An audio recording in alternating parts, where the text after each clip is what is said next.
El Salvador issues historic first digital asset license to Bitfinex crypto exchange. Here's what you need to know. With the aim to further boost the crypto-friendly nation's exposure to cryptocurrencies, El Salvador has handed its first digital asset license to Bitfinex. The latest move by the country's regulator, National Digital Asset Commission (NDAC), makes the exchange the first international digital asset platform to obtain approval under El Salvador's Digital Asset Issuance Law. The license will enable Bitfinex Securities to facilitate the issuance and secondary trading of assets with clearly defined rights and obligations as outlined in the new digital asset regulatory regime. Paulo Arduino, the chief technology officer of the Bitfinex Group, was quoted in a statement released by the platform. The permission was issued to the group's local subsidiary Bitfinex Securities El Salvador S.A.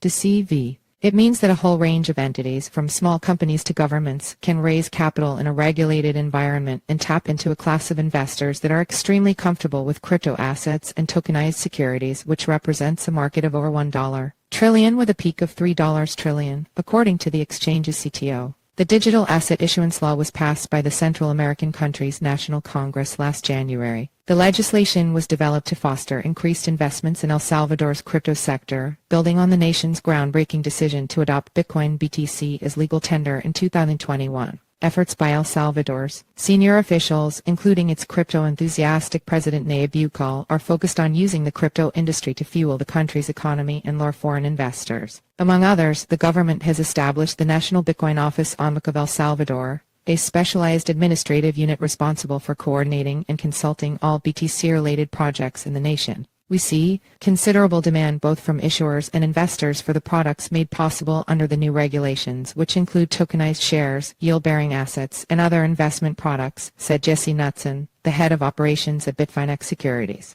Issuers are eager to access the digital asset market, attracted by the speed, cost efficiencies, and ease of issuance compared to traditional assets. The digital asset market is a market which, at over $1 trillion in size, is still in its infancy, but is growing tremendously quickly, according to Knutson. In its statement, Bitfinex praised the NDAC decision, declaring that it represents a boost to the exchange's international expansion efforts, but also highlights once again El Salvador's rapid transformation to become a regional and global hub for high-tech financial innovation, creating an attractive environment for businesses to relocate to from around the world. Set up in 2012, the platform is headquartered in the British Virgin Islands,